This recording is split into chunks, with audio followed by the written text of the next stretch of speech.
Friends, அஸ்ஸலாமு அலைக்கும். Welcome to the kitchen queen Ayesha. இன்றைக்கி நம்ம என்ன செய்ய போகிறோம்னா கேரளா பிரியாணி. அதுக்கு தொட்டுக்க மாங்காய் துவையல் எப்படி செய்யுதுன்னு பார்க்கலாம். வாங்க வீடியோக்குள்ளே போகலாம். ரொம்ப ஈஸியாக டேஸ்ட்டாக எப்படி செய்யுதுன்னு பார்க்கலாம்.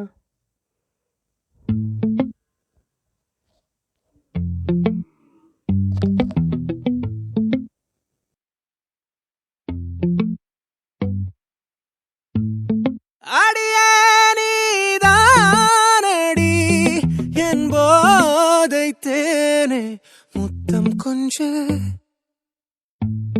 சகியே நீ யாரடி கைத்தி. பிரியாணி செய்யறதுக்கு தேவையான பொருட்கள் என்னென்னு நம்ம பார்க்கலாம். நான் 1 கிலோ சிக்கன் எடுத்துருக்கேன். Onion 300 gram, tomato 250 gram, curd 50 gram, பட்டை, லவங்கம், ஏலக்காய் இதெல்லாம் 3 பச்சை மிளகாய் 7, மிளகு 2 டீஸ்பூன், ஜீரகம் 1 டீஸ்பூன், பெருஞ்சீரகம் 1 டீஸ்பூன், புதினா 1 படி, கொத்தமல்லி 1 படி, அப்புறம் இஞ்சி 100 கிராம், பூண்டு 50 கிராம், லெமன் 1, கருவேப்பிலை கொஞ்சம், வீட்டிலே பிரியாணி மசாலா அரைச்ச 1 டீஸ்பூன், தனி மிளகாத்தூள் 1 டீஸ்பூன், தனியா 1 டீஸ்பூன், மஞ்சத்தூள் 1 டீஸ்பூன், முந்திரி 100 கிராம், திராட்சை 100 கிராம். வீட்டிலே பிரியாணி மசாலா எப்படி ரெடி பண்ணுறதுங்க தான் நான் நெக்ஸ்ட் வீடியோ உங்களுக்கு அப்லோட் பண்ணுறேன். இப்போ வாங்க பிரியாணி எப்படி செய்யுதுன்னு பார்க்கலாம். இப்போ நான் 2 பாத்திரம் அடுப்பில் வச்சுருக்கேன். 2 பாத்திரம் எதுக்குன்னா ஒரு பாத்திரத்தில் ரைஸும் ஒரு பாத்திரத்தில் மசாலாவும் நான் ரெடி பண்ண போகிறேன். இது வடித்து செய்கிறது தான் ரொம்ப ஈஸியாகவும் இருக்கும், நல்லா டேஸ்ட்டாகவும் இருக்கும். இப்போ நான் கேரளா ஸ்டைலில் பிரியாணி செய்யுதுங்கிறதுக்காக நான் தேங்காய் எண்ணெய் யூஸ் பண்ணுறேன். தேங்காய் எண்ணெய் ஈக்குவலாக போட்டதுக்கப்புறம் நான் 1 டீஸ்பூன் நெய் ரெண்டுத்துலேயுமே ஆட் பண்ணிக்கிறேன். அதுக்கப்புறம் பட்டை, கிராம்பு, ஏலக்காய் ரெண்டுத்துலேயுமே ஈக்குவலாகவே நான் அந்த மசாலா யூஸ் பண்ணிடுறேன். யூஸ் பண்ணதுக்கப்புறம் அது நல்லா வதங்கணும். அந்த ஸ்மெல் போனதுக்கப்புறம் ஆனியன் போடணும் எப்போவுமே. இப்போ பட்டை, கிராம்பு, ஏலக்காய் போட்டு கொஞ்சம் அதோட ஸ்மெல் வந்துடுச்சு, நல்லா வதங்கிடுச்சு. இப்போ நான் ரைஸ்க்கு ஆனியன் யூஸ் பண்ணுறேன். எப்போவுமே ரைஸ்க்கு ஆனியன் ரொம்ப கம்மியாக தான் யூஸ் பண்ணுவேன். இப்போ 2 பல்லாரி வெங்காயம்னா 1.5 பல்லாரி வெங்காயம் அந்த மாதிரி யூஸ் பண்ணுவேன். இப்போ ரைஸ்க்கும் கிரேவிக்கும் நான் நல்லா வெங்காயம் போட்டு வதங்கிடுச்சு கொஞ்சம். எப்போவுமே சீக்கிரமாக ரைஸ்க்கு வெங்காயம் சீக்கிரமாக வதங்கிடும். ஏன்னா நம்ம கம்மியான வெங்காயம் போட்டுக்கிறதுனால சீக்கிரம் வதங்கிடும். கிரேவிக்கு கொஞ்சம் லேட் ஆகும். இந்த டைமில் நல்லா வெங்காயம் ரைஸ்க்கு வதங்கிடுச்சு. இப்போ நம்ம புதினா, கொத்தமல்லி கொஞ்சம் கொஞ்சம் போட்டுடலாம்.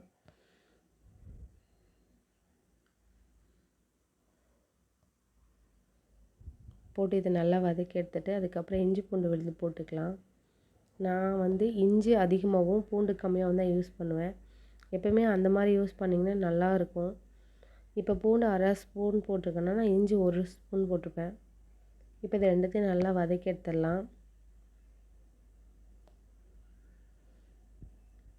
வதக்கி எடுத்ததுக்கப்புறம் நம்ம தேவையான அளவு உப்பு இதிலே போட்டுடலாம்.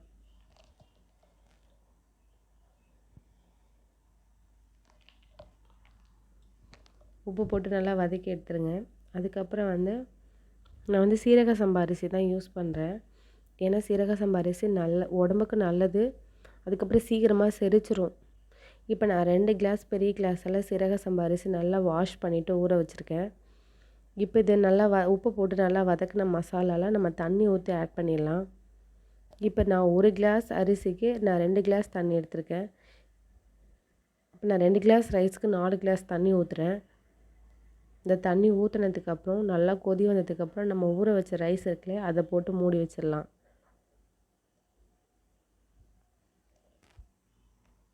நான் எப்போதுமே வடிக்கிற மாதிரி தண்ணி ஊற்ற மாட்டேன், அது கரெக்டாக இருக்கும்.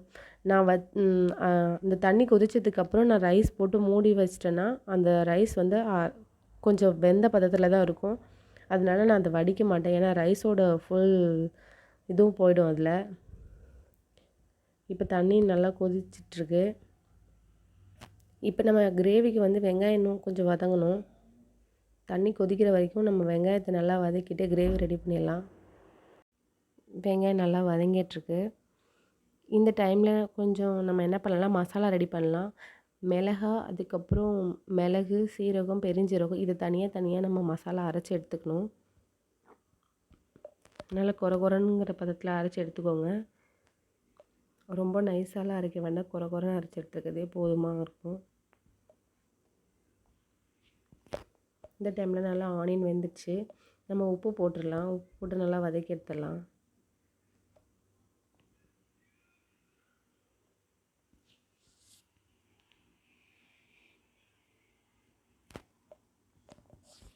நம்ம எடுத்து வச்ச பூண்டு, இஞ்சி பூண்டு பேஸ்ட் வந்து இதிலே போட்டுடலாம். நான் 100 கிராம் இஞ்சி, 50 கிராம் பூண்டு எடுத்துருக்கேன். நான் 1 கேஜி செய்கிறதுனால அந்த மாதிரி எடுத்துருக்கேன். உங்களுக்கு எவ்வளோ வேணுமோ, இப்போ நீங்கள் 1/2 கேஜி தான் செய்கிறீங்கன்னா 1/2 கிலோ தான் செய்ய போகிறீங்க அப்படின்னா, நீங்கள் வந்து 50 கிராம் இஞ்சி, 25 கிராம் பூண்டு விழுது எடுத்துக்கலாம். இப்போ இஞ்சி பூண்டு பேஸ்ட் நல்லா வதங்கினதுக்கப்புறம் உப்பு போட்டுட்டேன். அதுக்கப்புறம் கருவேப்பிலை, கொத்தமல்லி, புதினா எல்லாமே நான் இதிலே போட்டுருவேன்.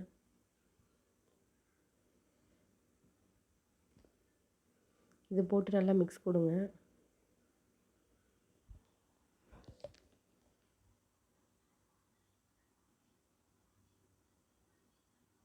புதினா, கொத்தமல்லி நல்லா வதங்கினதுக்கப்புறம்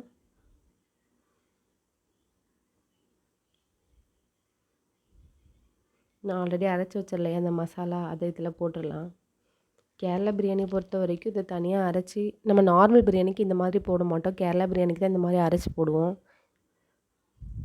நம்ம பிரியாணிலே இதுதான் கொஞ்சம் டிஃப்ரெண்ட்டாக இருக்கும். இது நல்லா வதக்கி எடுத்துக்கோங்க. நல்லா மிக்ஸ் ஆகட்டும்.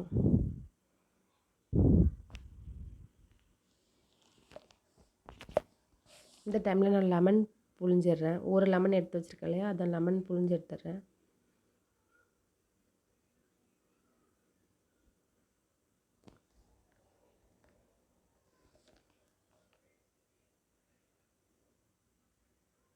லெமன் புழிஞ்சு எடுத்து அதை நல்லா மிக்ஸ் பண்ணிடணும். மிக்ஸ் பண்ணதுக்கப்புறம் நான் கருவேப்பிலை போட்டுடுறேன்.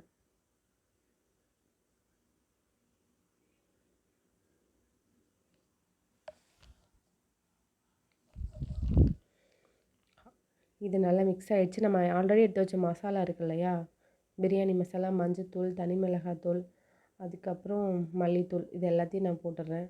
போட்டு அதை நல்லா மிக்ஸ் பண்ணிடுறேன். பிரியாணியில் எப்போவுமே ஆயில் வந்து கம்மியாக யூஸ் பண்ணுங்கள். அப்போ தான் பிரியாணி சாப்பிடவும் நல்லா திகட்டாமல் நல்லாவும் இருக்கும். சில பேர் ஆயில் இருந்தாலே பிரியாணி சாப்பிட பிடிக்காது. நான் எப்போவுமே பிரியாணிக்கு வந்து ஆயில் கம்மியாக தான் யூஸ் பண்ணுவேன்.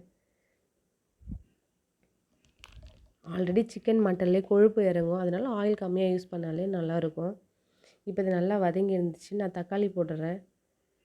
250 கிராம் தக்காளி எடுத்து வச்சுருக்கேன். அந்த 250 கிராம் தக்காளி அதில் போட்டு மிக்ஸ் பண்ணிடுறேன் நல்லா.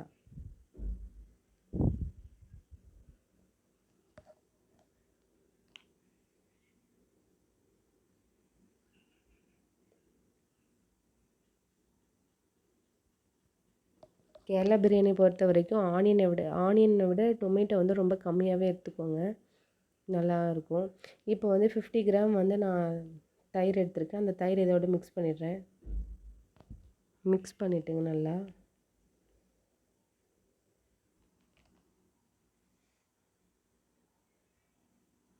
இது இப்போ நல்லா மிக்ஸ் ஆகட்டும். இதை மூடி வச்சிடலாம். நம்ம ரைஸ் ஆல்ரெடி வந்து தண்ணி கொதிச்சு வந்துச்சு. நம்ம இதை ரைஸ் போட்டு மூடி வச்சிடலாம்.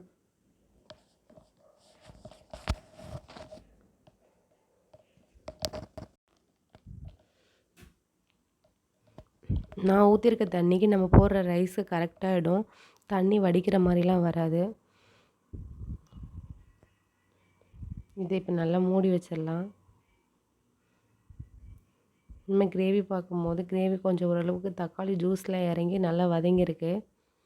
இதை நல்லா வதக்கி எடுத்ததுக்கப்புறம் நம்ம சிக்கன் போட்டுடலாம்.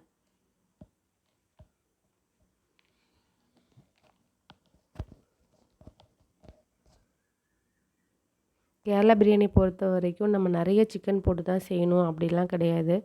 ஒரு 200 கிராம் சிக்கன் இருந்தால் கூட நம்ம வந்து பிரியாணி செய்யலாம். 200 கிராம் சிக்கனுக்கு வந்து நம்ம 1 கிளாஸ் ரைஸ் போட்டு பிரியாணி செய்யலாம். தாராளமாக 3 பேர் சாப்பிட்லாம்.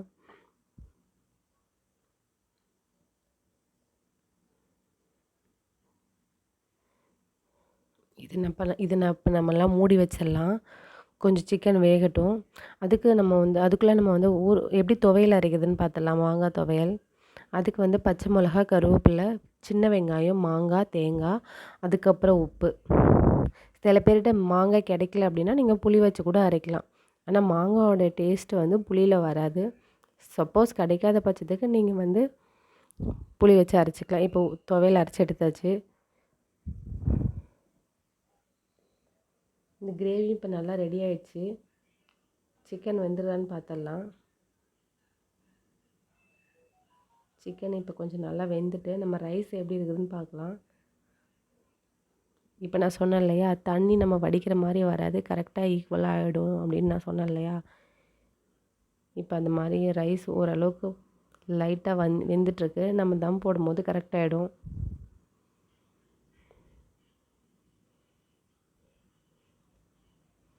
நம்ம அதுக்குள்ளே முந்திரி திராட்சை வந்து நம்ம லேயர் லேயராக தம் போடுறதுக்காக முந்திரி திராட்சை நெய்யில் போட்டு வறுத்தெடுத்துக்கலாம்.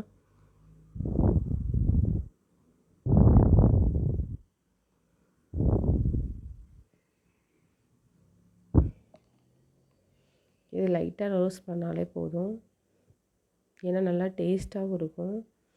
முந்திரி திராட்சை கூட நீங்கள் ஆனியன் கூட நிறைய கட் பண்ணி வச்சுங்க, அதையுமே ரோஸ்ட் பண்ணி 3மே ஈக்குவலாக வந்து நீங்கள் தம் போடும்போது லேயர் லேயராக போடலாம். நான் ஆனியன் வந்து நான் யூஸ் பண்ண மாட்டேன், ஏன்னா பசங்களுக்கு ஆனியன் ரொம்ப போட்டால் அதுங்களுக்கு பிடிக்க மாட்டேங்குது. ஸோ உங்களுக்கு ஆனியன் பிடிக்கும் அப்படின்னா நீங்கள் தனியாக ஆனியனை ரோஸ்ட் பண்ணி கூட நீங்கள் தம் போடும்போது லேயர் லேயரில் போட்டுடலாம்.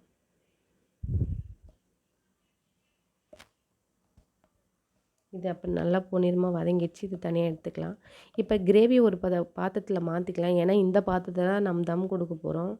அதனால் கிரேவி ஒரு பாத்திரத்தில் மாற்றி எடுத்துக்கலாம். கொஞ்சோண்டு கிரேவி மட்டும் லாஸ்ட்டில் வச்சுட்டு மேலே ரைஸ் போட்டுடலாம்.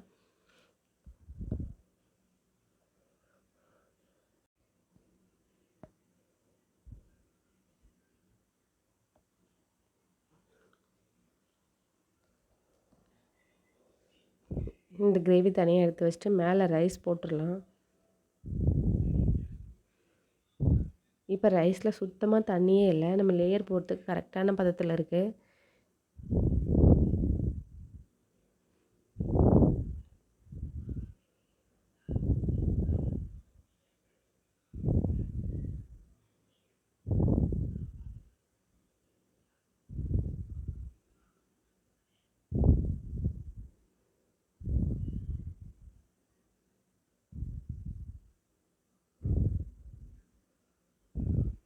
இதுக்கு மேலே நம்ம முந்திரி திராட்சை நம்ம ஆல்ரெடி வறுத்து வச்சுருக்கோம் இல்லையா, அது மேலே போட்டுடலாம்.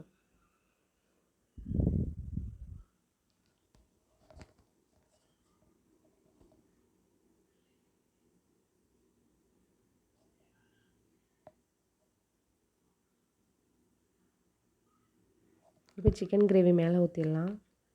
சும்மா லைட்டாக போட்டால் போதும், ரொம்ப ஃபுல்லாக போடணும்னு அவசியம் இல்லை. லேயர் லேயராக போடும்போது லைட்டாக இருந்தால் போதும், நம்ம லாஸ்ட்டில் மிக்ஸ் பண்ணும்போது எல்லாமே மிக்ஸ் ஆகி வந்துடும். இப்போ அதுக்கு மேலே ரைஸு, அதுக்கப்புறம் அதே மாதிரி நட்ஸு நம்ம நெய்யில் வறுத்து வச்சுருக்கோம், அது அதில் போட்டுடலாம். இந்த மாதிரி லேயர் லேயராக நம்ம வந்து தம் போட்டுடணும்.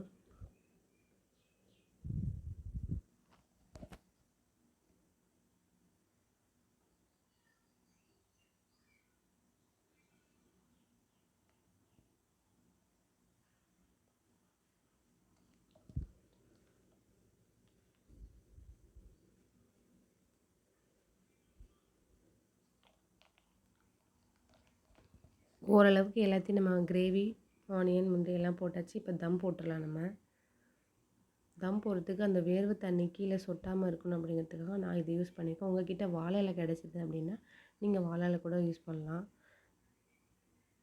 பெஸ்ட்டு வாழை இலை. பட் என்கிட்ட அது கிடைக்கல அப்படிங்கிறதுக்காக நான் இந்த கவர் யூஸ் பண்ணுறேன். இது நல்லா ஏர்லாக் பண்ணி வச்சிடலாம், ஏன்னா அப்போ தான் நல்லா தம் சீக்கிரம் வெந்துடும்.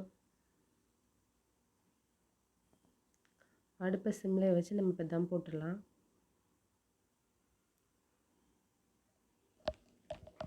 நான் ஒரு 15 மினிட்ஸ் போட்டிருக்கேன். இப்போ 15 மினிட்ஸ் ஆயிடுச்சு. இப்போ நான் ஓப்பன் பண்ணுறேன். நல்லா வெந்துட்டுருக்கும்.